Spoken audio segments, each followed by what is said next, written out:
اللہ تعالیٰ کا لاکھ لاکھ شکر ہے کہ جس نے ہمیں مسلمان پیدا کیا. اس نعمت کی بدولت ہمیں بچپن سے یہ معلوم ہوا کہ ہم کہاں سے آئے ہیں اور ہمیں مرنے کے بعد کہاں جانا ہے اور ہماری یہ زندگی کس مقصد کے لیے ہے. اللہ سبحانہ وتعالیٰ قرآن پاک میں فرماتے ہیں خلق الموت والحیات لیبلوکم ایکم احسن عملا، کہ اس نے موت اور زندگی کو بنایا کہ تمہیں آزما کر دیکھے تم میں اچھے کام کون کرتا ہے. ہم میں سے ہر ایک کے لیے یہ زندگی ایک امتحان ہے. ہم سب سے یہ دیکھا جا رہا ہے کہ ہم کیسے عمل کرتے ہیں. پھر ہماری زندگی کے اختتام پر ہم سب کو موت سے واسطہ پڑنے والا ہے، اور ہم سب یہ بات بھی اچھی طرح جانتے ہیں کہ ہماری زندگی میں وہ دن بھی آنے والا ہے جب ہم سب کو اللہ کے حضور حاضر ہونا ہے. وہاں ہمارے اچھے اور برے اعمال کی جانچ پرکھ ہونی ہے. وہاں ہم سے نعمتوں کے بارے میں سوال کیا جانے والا ہے. لہٰذا ہم میں سے ہر ایک کو ان حقائق کے بارے میں اچھی طرح معلوم ہونا چاہیے. آج کی اس شام جس موضوع پر ہم گفتگو کرنے والے ہیں وہ ہے موت کے بعد کیا ہوتا ہے، اور پھر موت کے بعد کیا چیز ہمیں فائدہ دیتی ہے. تو گویا آج کی گفتگو دو حصوں پر مشتمل ہے. ایک تو بذات خود موت اور اس کے بعد ہونے والے مرحلوں سے متعلق ہے، اور دوسری کہ مرنے کے بعد پھر وہ کون سی چیزیں ہیں جن سے ہم سب کو فائدہ پہنچ سکتا ہے. موت کے بارے میں گفتگو کرنا کوئی بہت خوشگوار بات نہیں، لیکن ہم سب جانتے ہیں کہ یہ ایک بہت بڑی حقیقت ہے جس سے کوئی بھی فرار حاصل کر نہیں سکتا.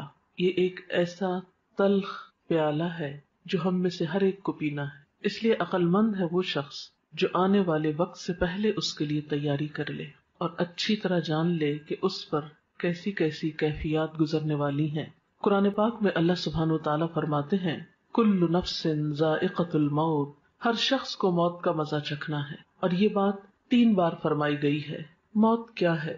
موت زندگی کا اپوزٹ ہے، زندگی کا جوڑا ہے. ہر چیز اپنے جوڑے کے ساتھ مکمل ہوتی ہے. اسی طرح زندگی کا تصور اس وقت تک ادھورا رہتا ہے جب تک کہ موت کا ذکر نہ ہو. انسانی تخلیق کے بارے میں اللہ سبحانہ وتعالیٰ نے فرمایا وَكُنْتُمْ أَمْوَاتًا فَأَحْيَاكُمْ ثُمَّ يُمِيتُكُمْ ثُمَّ يُحْيِيكُمْ ثُمَّ إِلَيْهِ تُرْجَعُونَ. تم مردہ تھے، پھر اس نے تم کو زندہ کیا، پھر وہ تم کو موت دے گا، پھر وہ تم کو زندہ کرے گا، پھر تم اس کی طرف لوٹائے جاؤ گے، پھر تم اسی کی طرف جمع کیے جاؤ گے.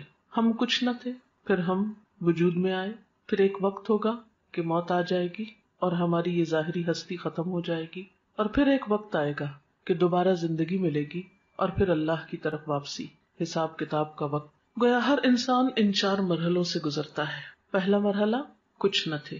اس مرحلے میں ہماری روح موجود تھی کیونکہ اللہ تعالیٰ نے تمام روحوں کو حضرت آدم علیہ السلام کی پیدائش کے بعد پیدا کر لیا تھا، لیکن دنیا میں آنے تک وہ سب ایک انتظار گاہ میں ہوتی ہیں. اس میں روح ایک الگ وجود رکھتی ہے مگر جسم نہیں ہوتا. یہ کیفیت بھی موت سے ملتی جلتی ہے جب روح تنہا ہوتی ہے. پھر زندگی جب ملتی ہے تو روح کو جسم مل جاتا ہے. پھر جب موت آتی ہے تو روح جسم سے جدا کر دی جاتی ہے. پھر جب دوبارہ زندگی ملے گی تو جسم اور روح پھر آپس میں مل جائیں گے. تو گویا دوسرے لفظوں میں موت نام ہے جسم اور روح کی جدائی کا، اور زندگی نام ہے دونوں کے ملاپ کا. ہم کچھ نہ تھے، ہم وجود میں آئے، ہماری روح کو جسم ملا، اور جب ہماری زندگی پوری ہو جائے گی، ہمیں دیا ہوا وقت مکمل ہو جائے گا، تو پھر ہم میں سے ہر ایک کو موت کی کیفیت سے لازماً دوچار ہونا ہوگا. وہ وقت بہت اداسی کا وقت ہوتا ہے. جدائی کا وقت تو ویسے بھی خاص زندگی میں ہی کسی سے جدائی ہو وہ ایک تکلیف دہ وقت ہوتا ہے. الگ ہونا، بچھڑنا کوئی خوشگوار بات نہیں. عارضی جدائیاں بھی تکلیف دہ ہوتی، لیکن کچھ جدائیاں پھر مستقل ہو جاتی اور اس کے بعد دوبارہ اس دنیا میں واپسی کا امکان نہیں. پھر انسان اگلے مرحلے طے کرتا ہے. وہ وقت نہ صرف یہ کہ روحانی طور پر ایک اداسی کا، تکلیف کا وقت ہوتا ہے، بلکہ جسمانی طور پر بھی ایک تکلیف دہ وقت ہوتا ہے. موت کے وقت کی ایک سختی ہوتی ہے، روح کے ساتھ جسم بھی اس تکلیف کو محسوس کرتا ہے. انسان کا بال بال دکھتا ہے. وہ وقت ایک بے ہوشی کا سا وقت ہوتا ہے. قرآن پاک میں سورۃ قاف میں اللہ تعالیٰ فرماتے ہیں وَجَاءَتْ سَكْرَةُ الْمَوْتِ بِالْحَقِّ، اور موت کی بے ہوشی یا موت کی سختی حق لے کر آ پہنچی. یعنی موت کے وقت ایک بے ہوشی کی سی کیفیت اور ایک تکلیف کی سی کیفیت ہوتی ہے. اسی لیے حضور صلی اللہ علیہ وسلم نے ایک دعا سکھائی، اللہم اعنی علی سکرات الموت وغمرات الموت. اے اللہ تو میری مدد فرما موت کی بے ہوشیوں پر اور موت کے وقت جو تکلیف ہے اس پر. اللہ سبحانہ وتعالی یہ بھی فرماتے ہیں، کلا اذا بلغت التراقی وقیل من راق وظن انہ الفراق والتفت الساق بالساق الی ربک یومئذ المساق. سورۃ القیامہ کی ان آیات میں بتایا گیا کہ جب جان حلق تک پہنچ جاتی ہے تو کہا جاتا ہے کہ ہے کوئی جھاڑ پھونک کرنے والا. آدمی یہ سمجھتا ہے کہ اب دنیا سے جدائی کا وقت آ گیا. اس وقت پنڈلی کے ساتھ پنڈلی مل جاتی ہے، یعنی انسان کی انتہائی بے بسی کی کیفیت ہوتی ہے. نہ کوئی علاج کام آتا ہے، نہ کوئی دم درود کام آتا ہے، اور انسان اپنی روح کو خیر بات کہہ دیتا ہے. حضرت جابر رضی اللہ تعالی عنہ کہتے ہیں، رسول اللہ صلی اللہ علیہ وسلم نے فرمایا، موت کی تمنا نہ کرو، لا تمنوا الموت. جان کنی کی تکلیف بڑی شدید ہے، اور یہ نیک بختی کی علامت ہے کہ اللہ کسی بندے کی عمر لمبی کر دے اور اسے توبہ کی توفیق عطا فرما دے. موت کے بعد جسم ہوتے وہ قبر میں ہوتی ہے، اور روح جو ہوتی علیین سجین میں ہوتی ہے. نیک لوگوں کی روح علیین میں ہوتی ہے جو بلند جگہ ہے، اور بدترین لوگوں کی روح سجین میں ہوتی ہے جو قید خانہ ہے، اور وہاں ان کے ساتھ جو بھی معاملہ ہوتا ہے جزا یا سزا کا. لیکن قبر کے اندر یا جسم جہاں پر بھی ہو ایک لنک اس کا برابر رہتا ہے، جس سے جسم بھی تکلیف محسوس کرتا رہتا ہے، خواہ وہ ایک گھڑے کے اندر ہو یا پھیلا ہوا ہو. بالکل ایسے ہی ہے جیسے کروڑوں میل دور سورج ہونے کے باوجود اس کی کرن ہمارے جسم پہ پہنچتی ہے تو ایک کنیکشن ہو جاتا ہے، اور ایک جیسے شعاع آپ کی آنکھ میں اگر ریفلیکٹ ہو کے بھی آتی ہے تو ایک پیئرسنگ افیکٹ ہوتا ہے اس کا. تو اسی طرح قبر میں مردے کو جو عذاب ہوتا ہے یہ قرآن و حدیث سے ثابت ہے. لیکن شہداء کی روحیں جو ہیں وہ جنت میں ہوتی ہیں، ان کو رزق دیا جاتا ہے اور ان کے ساتھ اچھا معاملہ ہوتا ہے. آپ نے فرمایا شہیدوں کی روحیں سبز پرندوں کی شکل میں قندیلوں میں رہتی ہیں جو عرش الہی کے نیچے لٹکی ہوئی ہیں.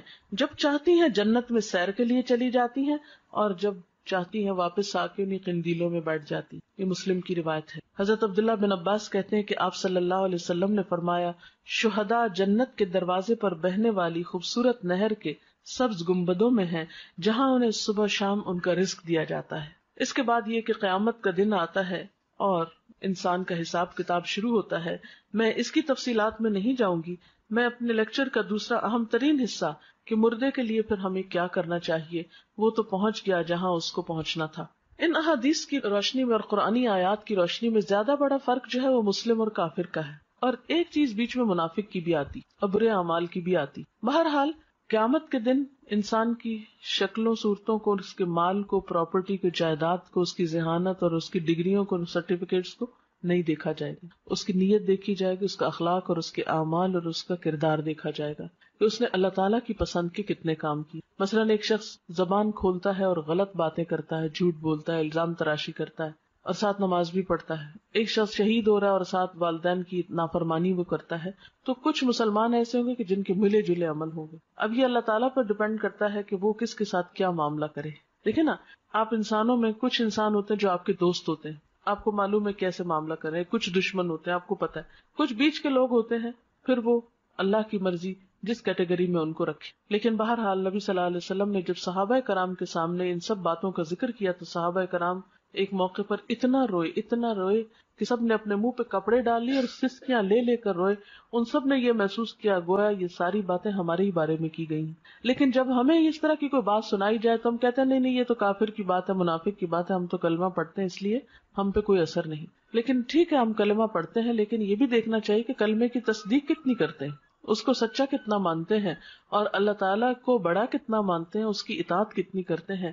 یہ بات بھی ہم سب کو سوچنے کی ہے. بات یہ ہے کہ عمل سے ہی انسان کی زندگی بنتی ہے اور اللہ تعالیٰ بھی انسان کے عمل کو دیکھتا ہے. اس لیے ہم سب کو یہ دیکھنا چاہیے کہ ہم نے اپنی آخرت کے لیے کیا تیار کر رکھا ہے. جیسے کہ قرآن پاک میں آتا ہے وَلْتَنْظُرْ نَفْسٌ مَّا قَدَّمَتْ لِغَدٍ، چاہیے کہ ہر شخص دیکھے اس نے اپنے کل کے لیے کیا تیاری کی ہے. سورۃ یاسین میں بھی اللہ سبحانہ وتعالیٰ فرماتے ہیں اِنَّا نَحْنُ نُحْيِي الْمَوْتَى وَنَكْتُبُ مَا قَدَّمُوا وَآثَارَهُمْ وَكُلَّ شَيْءٍ أَحْصَيْنَاهُ فِي إِمَامٍ مُبِينٍ، کہ یقیناً ہم مردوں کو زندہ کریں گے اور ہم لکھ رہے ہیں جو کچھ وہ آگے بھیجتے ہیں اور جو اپنے آثار چھوڑ رہے ہیں، اور ہر چیز کو ہم نے ایک کھلی کتاب میں لکھ رکھا ہے.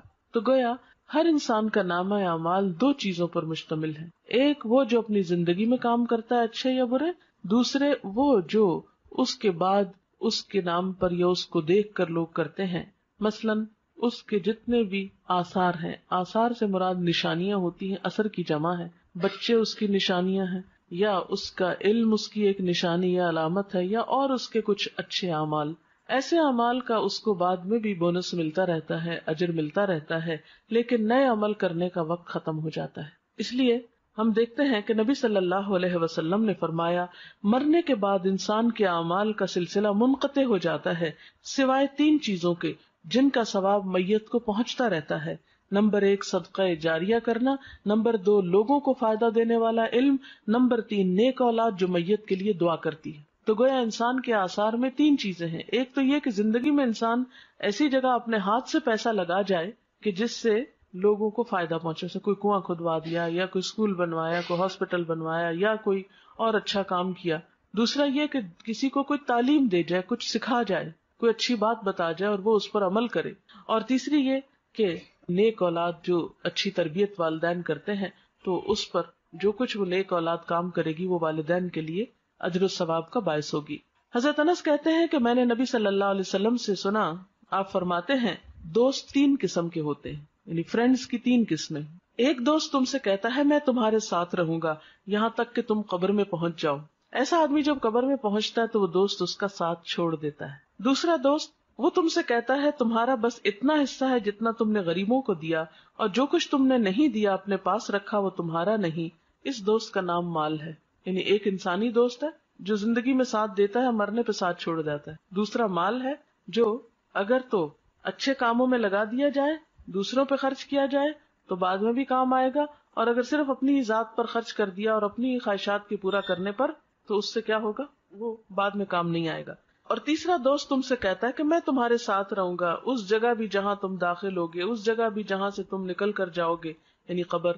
اس کا نام عمل ہے. آدمی حیران ہو کر عمل سے کہے گا بخدا ان تینوں طرح کے دوستوں میں سے تم میں حقیر اور معمولی چیز سمجھتا تھا اور یہ میری بھول تھی. میں نے رشتہ داروں کے لیے، دوستوں کے لیے سب کچھ کیا، کوئی کام نہیں آیا، صرف عمل ہی ساتھ رہا. تو گویا ایک دوست انسان ہے، دوسرا مال ہے اور تیسرا عمل ہے. انسان انسانی دوستوں کو بہت اہمیت دیتا ہے، مال کو بھی بہت چاہتا ہے، لیکن کام کرنا پسند نہیں کرتا جبکہ ساتھ اسی کو دینا ہے. حضرت ابو ہریرہ سے روایت ہے نبی صلی اللہ علیہ وسلم نے فرمایا بے شک مومن کے ان کاموں اور نیکیوں میں سے جن کا ثواب اسے مرنے کے بعد بھی پہنچتا رہے گا یہ چیزیں ہیں. یعنی اپنی زندگی میں انسان ایسے کام کر جائے جس کا اجر و ثواب اس کو مرنے کے بعد ملے. تو آپ صلی اللہ علیہ وسلم نے اب وہ کام بتائے.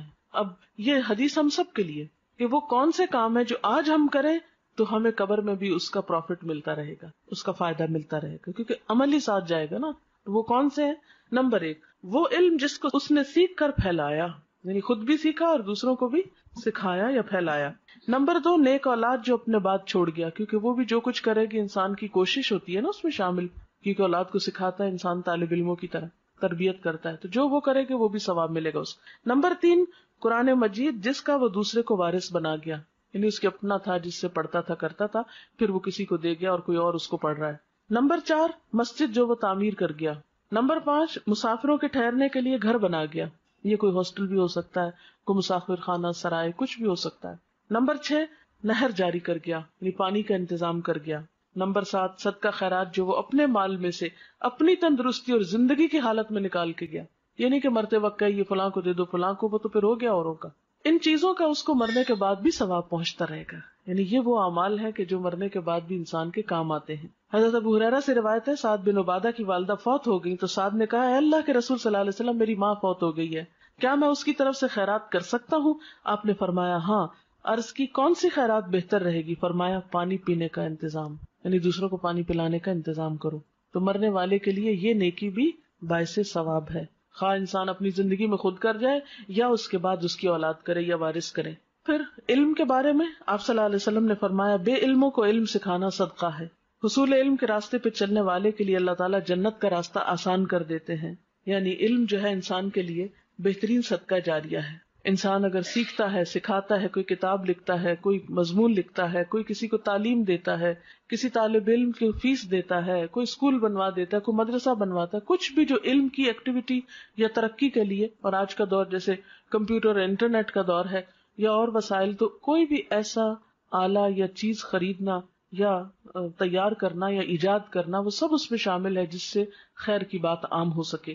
پھر نیک اولاد، یعنی انسان کی زندگی میں بہت چانس ہے کہ اپنے بچوں کی، اور خصوصاً آپ مائیں ہیں جن کے پاس بچوں کو وقت زیادہ ملتا ہے رہنے کا، ان کی اچھی تربیت کرے. آپ نے فرمایا سب سے پاکیزہ کھانا جو تم کھاتے ہو اپنے ہاتھ کی کمائی سے ہے، اور تمہاری اولاد بھی تمہاری کمائی میں شامل ہے. یعنی گویا اولاد کو قرآن و سنت کا علم دینا، اچھی تمیز، اخلاق، ادب سکھانا جو ہے اجر و ثواب کا باعث ہے. ایک اور چیز جو میت کو فائدہ دیتی ہے وہ دعا ہے.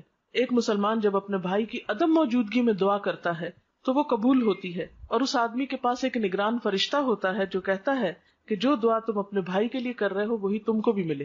پھر اسی طرح ایک حدیث میں آتا ہے کہ قبر میں میت کی مثال ڈوبنے والے اور فریاد کرنے والے کی طرح ہوتی، جو اپنے ماں باپ یا بہن بھائی یا کسی دوست کی دعا کا منتظر رہتا ہے، اور جب وہ اسے پہنچتی ہے تو دنیا کی ہر چیز سے زیادہ پیاری اس کو وہ دعا ہوتی ہے جو دوستوں کی طرف سے اس کو ملتی ہے یا اولاد کی طرف سے. آپ صلی اللہ علیہ وسلم نے فرمایا بے شک اللہ تعالیٰ اہل دنیا کی دعا سے اہل قبور کو پہاڑوں کے برابر اجر عطا کرتا ہے. یعنی ہماری دعائیں مردوں کے حق میں کیسے ثابت ہوتی ہیں؟ جیسے پہاڑ جتنا تحفہ، جو معمولی چیز نہیں ہے کسی مرنے والے کے لیے دعا کرنا. مردوں کے لیے زندوں کی طرف سے بہترین تحفہ ان کے لیے استغفار کرنا، یعنی ان کی بخشش کی دعا کرنا ہے. اور وہ دعا کیا ہے؟ اللہم اغفر لہ وارحمہ وعافہ واعف عنہ واکرم نزلہ ووسع مدخلہ واغسلہ بالماء والثلج والبرد ونقہ من الخطایا كما ينقى الثوب الابيض من الدنس اللهم ابدله دارا خيرا من داره واهلا خيرا من اهله وزوجا خيرا من زوجه اللهم ادخله الجنة واعذه من عذاب القبر ومن عذاب النار. تو یہ مسنون دعا ہے جو آپ صلی اللہ علیہ وسلم مردے کے لیے پڑھتے تھے. ہم سب کو بھی اپنے والدین کے لیے اور دیگر رشتہ داروں کے لیے یا دوستوں کے لیے جو دنیا سے چلے جائیں یہی دعا کرنی چاہیے. ہم سب کے پاس جو وقت ہے، صحت ہے، جوانی ہے، یہ ساری نعمتیں ایسی ہیں کہ جن کے بارے میں ہم سے سوال کیا جائے گا، حساب ہوگا. تو بات یہ ہے کہ ہمیں دو کام کرنے ہیں. ایک تو یہ کہ اپنے لیے ایسے کام کرنے ہیں جو ہمارے مرنے کے بعد ہمارے اپنے لیے صدقہ جاریہ بنے.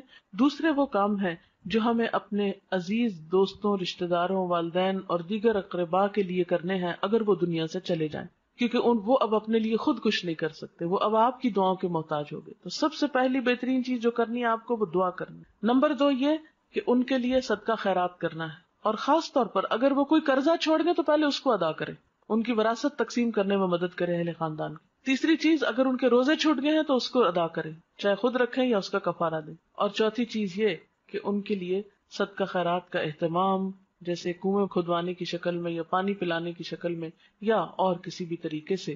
تو دعا، قرضوں کی ادائیگی، علم کا پھیلانا، یہ تمام چیزیں جو ہیں یہ میت کو فائدہ دیتی ہیں. وآخر دعوانا ان الحمدللہ رب العالمین. اب اگر آپ کے پاس کوئی سوال ہے تو آپ وہ کر سکتے ہیں. میں نے اسی لیے ذرا سا پہلے چھوڑا ہے کہ دعا کا بھی وقت مل جائے، اور اگر کوئی بات آپ کے ذہن میں ہو جو اس لیکچر سے واضح نہیں ہوئی تو اس سے آپ کو فائدہ ہو جائے. شرک کا مطلب ہوتا ہے کسی کو شریک کرنا.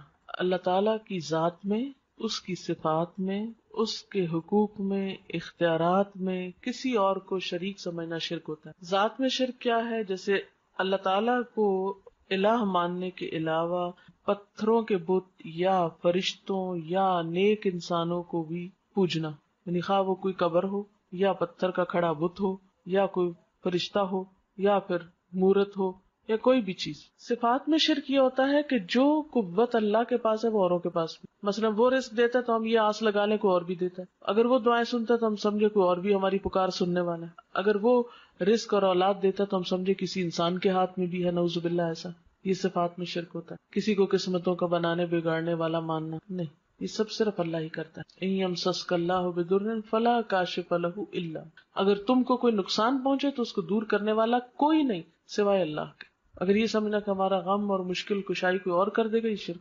اسی طرح حقوق کے، جیسے عبادت اللہ کی ہونی چاہیے، اگر آپ غیر اللہ کی شروع کر دیں، نماز، روزہ، سجدہ وغیرہ، تو یہ شرک.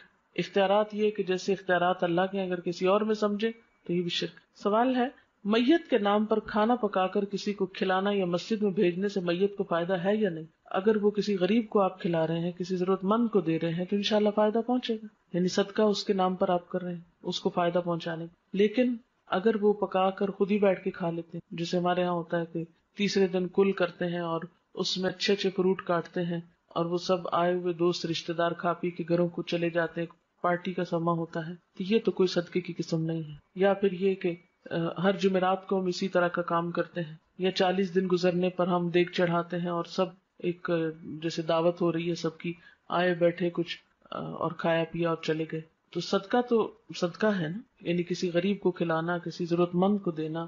تو میت کے نام پر اگر آپ صدقہ کرنا چاہتے ہیں تو ضرورت مندوں کو دیں، یتیموں کو دیں، بیواؤں کو دیں، مسکینوں کو دیں، یہ صدقہ ہوگا۔ 13 شعبان کو میت کے حوالے سے کوئی چیز قرآن و سنت سے ثابت نہیں ہے۔ اچھا، اب آپ دیکھیں کہ میت کے لیے مثلاً اگر صدقہ کرنا ہے اور آپ کو غریب مسکین کو بھی آپ نے کھانا کھلا دیا، تو اور کیا کریں؟ کسی کو پڑھا دیں، کسی بچے کی فیس دے دیں، اور نیت یہ کر لیں کہ اس کا ثواب میت کو پہنچے۔ کوئی اسکول بنوا، آپ دیکھیں ہمارے اسکولوں میں لائٹ نہیں ہوتی، بیٹھنے کو کرسیاں نہیں ہیں بچوں پہ، اور اسی طرح عمارت نہیں ہے سر پہ۔ پاکستان میں کتنے اسکول ایسے ہیں جن کی چھتیں ہی نہیں ہیں، اوپن میں اسکول ہو رہے ہیں۔ تو یہ علم جو ہے یہ فرض ہے مسلمانوں پر حاصل کرنا، طلب العلم فریضۃ علی کل مسلم۔ اس فرض کی ادائیگی میں اگر آپ کوئی بھی چیز میت کے لیے کرتے ہیں تو اس کا بھی فائدہ ہے۔ اور ابھی تو مردے کی حالت میں نے بتائی ہے کہ یا تو نیک ہوگا اور یا بد ہوگا۔ تو اب اگر ایک شخص سزا میں مبتلا ہے وہاں، تو آپ کا کیا خیال ہے، وہ عید کر رہا ہوگا؟ یہ تو عقل کو بھی نہیں لگتی نا بات کہ مردہ عید کرے۔ مردوں کی کیا عید؟ نصف شعبان کی کیا کوئی دعا ہے؟ یہ دعا کی کوئی فضیلت ہے؟ دیکھیں کہ آپ صلی اللہ علیہ وسلم سے کوئی ایسی دعا تو ہمیں نہیں پتہ چلتی قرآن و سنت میں کہ جو آپ نے 15 شعبان کو خاص طور پہ مانگی۔ دیکھیے کہ اسلام میں عبادت کا جو تصور ہے وہ یہ ہے کہ بندہ ہر لمحہ اپنے رب کو یاد کرے، یہ ہے عبادت کی روح۔ یہ نہیں کہ آپ سال بھر بھولے رہیں اور ایک دن بس جلدی سے جا کے ہاتھ لگائیں، یاد کر لیں، پھر آ کے واپس بھول جائیں۔ کرسچنس کے اندر تو یہ ہے کہ سنڈے کے سنڈے آپ جا کے خدا کو یاد کر لیں اور باقی دن جو ہے وہ اپنی مرضی کے گزارے۔ اسلام میں کیا ہے؟ فاذکرونی اذکرکم، مجھے یاد کرو میں تم کو یاد کروں گا۔ نبی صلی اللہ علیہ وسلم کا طریقہ کیا ہوتا تھا؟ کان یذکر اللہ فی کل احیان، آپ اللہ کو ہر لمحہ یاد کیا کرتے تھے۔ الذین یذکرون اللہ قیاما وقعودا وعلی جنوبہم، وہ لوگ جو اللہ کا ذکر کرتے رہتے ہیں کھڑے اور بیٹھے اور لیٹے۔ یہ ہے عبادت کا تصور۔ جیسے نمازیں، دن میں 5 نمازیں فرض ہیں، اس کی پابندی لازم ہے، اس کو نہ پڑھنے پہ سخت پکڑ ہے۔ قیامت کے دن پہلا سوال نماز کے بارے میں ہوگا۔ پھر اس کے بعد سال میں روزے فرض ہیں، وہ اگر رمضان کے بغیر آپ رکھیں گے تو اس کو کوئی فائدہ نہیں، وہ نفل شمار ہوگی۔ ایک روزہ رمضان کا بغیر کسی وجہ کے چھوڑ دینا، اس کے بدلے میں زندگی بھر روزے رکھے تو وہ اجر نہیں ملتا۔ یعنی پوری زندگی آپ روزے رکھیں نا اور ایک چھوڑ دیں رمضان کا روزہ، تو وہ برابر نہیں ہو سکتا اجر۔ پھر حج فرض ہے صاحب استطاعت لوگوں پر، اور حج کے لیے دن مقرر ہے، مہینہ مقرر ہے، وقت اور جگہ مقرر ہے۔ اگر اس پہ آپ نہیں پہنچے تو آپ کا حج نہیں ہوا۔ عیدوں کا دن مقرر ہے، زکوٰۃ کے لیے کہ جب آپ کا سال پورا ہو، سال میں کسی بھی وقت جب آپ کا ٹائم پورا آپ دے دیں۔ یہ تو ہے مقرر دن، مقرر وقت، مقرر جگہ، مقرر طریقے۔ باقی کیا ہے؟ ہر وقت اللہ کو یاد کرو، ذکر کرو، توبہ استغفار کرو، تسبیح کرو، صدقہ خیرات کرو، کچھ بھی کرو۔ لیکن ہم نے کیا کیا ہے کہ کچھ مخصوص دنوں کو بس خاص کر لیا عبادت کے لیے اور باقی زندگی اپنی مرضی کے لیے۔ یہ طریقہ کار درست نہیں ہے۔ اس میں پھر خاص طور پر جو چیزیں بہت زیادہ زور پکڑ رہی ہیں وہ رجب کی 27 تاریخ کو عبادت کر لینا یا 15 شعبان کو کر لینا، حالانکہ حضور صلی اللہ علیہ وسلم شعبان میں اتنی کثرت سے روزے رکھتے تھے کہ اور کسی مہینے میں رمضان کے علاوہ نہیں۔ آپ کہتے تھے کہ اس مہینے میں اعمال اللہ کے حضور پیش کیے جاتے ہیں کہ میرا جی چاہتا ہے کہ جب میرے عمل اللہ کے حضور پیش کیے جائیں تو میں روزے سے ہوں، اتنا اجر و ثواب ہے اس مہینے میں روزے رکھنے۔ لیکن ہم لوگوں نے باقی تو نفلی روزے بھول کے صرف ایک 15 کا روزہ رکھ لیتے ہیں، حالانکہ آپ نے صرف ایک دن مخصوص نہیں کیا اس کے لیے۔ ہاں 15 کے بعد روزے رکھنے سے منع کیا ہم کو تاکہ اگلے رمضان کے اوپر اثر نہ پڑے۔ باقی اس مہینے میں صدقہ خیرات کریں، ذکر اذکار کریں، نمازیں پڑھیں، جو بھی کریں اچھے کام وہ آپ کو فائدہ دیں گے۔ لیکن صرف مخصوص اوقات میں مخصوص طریقے کی مخصوص نماز پڑھ کے فارغ ہو جانا اور پھر فرائض کی بھی پابندی نہ کرنا، یہ بات درست نہیں۔ عورتوں کے قبرستان جانے کے بارے میں یہ کہ پسندیدہ نہیں ہے، کبھی ایک آدھ بار چلا جائے انسان عبرت کے لیے تو اور بات ہے، جیسے حضرت عائشہ سے روایت ہے ایک دفعہ وہ گئی تھی اپنے بھائی کی قبر پر، یا یہ کہ آپ لوگ کہیں بازار سے گزر رہے ہوتے ہیں تو راستے میں قبرستان ہے اور گاڑی گزر رہی تو آپ بھی دعا پڑھ دیں۔ لیکن اسپیشلی قبرستان کے اندر جا کے کسی قبر کے پاس بیٹھ رہنا اور عورتوں کا کثرت سے جانا، اس کو ناپسند کیا گیا ہے۔ کوئی شخص مر گیا اس کے نام پر کھانا پکانا اور فاتحہ پڑھنا کیا درست ہے؟ میں نے بتایا نا ابھی کہ اس کی طرف سے صدقہ کرنے کے لیے آپ کسی غریب کو دے دیجئے اور کسی ضرورت مند کو کھلائیے. آپ اس کے نام پہ صدقہ کر سکتے. نام سے مراد یہ کہ اس کی طرف سے کہ اس کو ثواب پہنچے، صدقہ خیرات آپ کر سکتے ہیں. جی فاتحہ جو ہے یہ تو اپنی ہدایت کی دعا ہوتی. سورۃ الفاتحہ میں کیا ہے؟ ایاک نعبد و ایاک نستعین اہدنا الصراط المستقیم. ہم صرف تیری عبادت کرتے ہیں اور تجھ سے ہی مدد مانگتے ہیں، ہمیں سیدھا راستہ دکھا. تو مردے کو تو ہدایت کی دعا نہیں چاہیے، مردہ تو مر گیا، اس کو تو اب بخشش کی دعا چاہیے. اس لیے اس موقع پر کچھ مخصوص ذکر آپ صلی اللہ علیہ وسلم نے ہمیں نہیں سکھایا. بس نیت کریں، خواہ گھر میں نہیں بھی پکائیں. دیکھیں کتنے لوگ ہیں جو گھر میں کھانا پکا سکتے ہیں. کئی لوگ جو ہیں وہ ان میں ہمت نہیں، کوئی بیمار ہے، کوئی مصروف ہے، کوئی کسی کے پاس اتنی وسعت نہیں. تو آپ بے شک راشن دے دیں، آپ پیسہ دے دیں، آپ کسی بھی طرح کسی کی مدد کر دیں. ضروری نہیں کہ پکا کے سامنے رکھ کے پڑھ کے پھر دیں. یہ ہم نے خود رواج نکال لیا ہے. دعا کرنا جو ہے میت کو سب سے زیادہ فائدہ دیتا ہے. دیکھیں ہمارا دعا پہ کچھ خرچ نہیں آتا. اذان سن لیجئے پھر دعا کرتے ہیں. سبحان اللہ وبحمدہ عدد خلقہ ورضا نفسہ وزنۃ عرشہ ومداد کلماتہ سبحان اللہ العظیم. اللہم صل علی محمد وعلی آل محمد کما صلیت علی ابراہیم وعلی آل ابراہیم انک حمید مجید. اللہم بارک علی محمد وعلی آل محمد کما بارکت علی ابراہیم وعلی آل ابراہیم انک حمید مجید. ربنا آتنا فی الدنیا حسنۃ وفی الآخرۃ حسنۃ وقنا عذاب النار. ربنا لا تزغ قلوبنا بعد إذ هديتنا وهب لنا من لدنك رحمة إنك أنت الوهاب. ربنا هب لنا من أزواجنا وذرياتنا قرة أعين واجعلنا للمتقين إماما. ربنا لا تؤاخذنا إن نسينا أو أخطأنا. ربنا ولا تحمل علينا إصرا كما حملته على الذين من قبلنا. ربنا ولا تحملنا ما لا طاقة لنا به واعف عنا واغفر لنا وارحمنا أنت مولانا فانصرنا على القوم الكافرين. یا اللہ پاک جو کچھ ہم نے پڑھا ہے سنا ہے اپنی رحمت سے اسے قبول فرما. یا اللہ جو باتیں آپ کی مرضی کے مطابق ہوئی ہیں، آپ کو پسند آئی ہیں، ہم سب کو اس پر عمل کی توفیق عطا فرما. اگر کوئی بات بھولے سے زبان سے ایسی نکلی ہے جو آپ کو پسند نہیں آئی تو ہم سب کو اس سے دور کر دے. یا اللہ تو ہمارے گناہوں کو معاف کر دے، ہمیں ہدایت عطا فرما، ہمیں ان کاموں کی توفیق دے جن سے تو راضی ہو جائے. اللہ ہمیں اپنی محبت عطا کر دے، اپنے حبیب محمد صلی اللہ علیہ وسلم کی محبت عطا کر دے، نیک بندوں کی محبت عطا کر دے. یا رب العالمین تو ہمارے گناہوں کو معاف کر دے، ہماری کوتاہیوں سے اور سستی سے درگزر فرما. یا اللہ تو ہمیں اس زندگی میں ان کاموں کی توفیق دے جن سے تو راضی ہو جائے. اللہ ہمارے والدین پر اپنی رحمت فرما. یا رب العالمین ریحانہ اور رخسانہ کی والدہ پر اپنی رحمت فرما، ان کے درجات بلند فرما، ان کو اپنی عافیت میں رکھ، ان کو جنت الفردوس کے اعلیٰ مقام میں جگہ عطا فرما، انہیں آخرت کی بہترین بھلائیاں نصیب فرما، ان کی اولاد کو ان کے لیے صدقہ جاریہ بنا، انہیں بہترین نیک اعمال کی توفیق دے جو ان کی والدہ کے لیے بہترین اجر کا سبب ہوں. یا رب العالمین ہم سب بھی اس رستے کے مسافر ہیں، ہمیں بھی ان کاموں کی توفیق دے جو ہمیں وہاں کام آنے والے ہیں. ہماری موت کی سختی کو ہم پہ آسان کر دینا، نیک فرشتوں سے ہمارا واسطہ ہو. یا اللہ ہمیں قبر کے عذاب سے بچانا. یا اللہ تو ہمارا خاتمہ ایمان پر فرمانا، آخری وقت کلمہ نصیب فرمانا. یا اللہ ہماری اولادوں کو ہماری آنکھوں کی ٹھنڈک بنا، انہیں دنیا اور آخرت میں کامیابی دے. یا اللہ ہمیں نیکی کے کاموں کی توفیق دے، برائیوں سے بچنے کی توفیق عطا کر دے. اپنی ذات پر ہمیں مکمل ایمان اور بھروسہ عطا کر دے. جتنی بہنیں یہاں آئی ہیں سب کا آنا قبول کر، اس گھر پر اپنی خیر و برکت نازل فرما، سب کے دکھ تکلیفیں پریشانیاں دور فرما، ہم سب کو اپنی رحمت سے ڈھانپ لے، ہم سے درگزر فرما. تو ہی ہمارا مولا ہے، ہم سب پر اپنی رحمت فرما.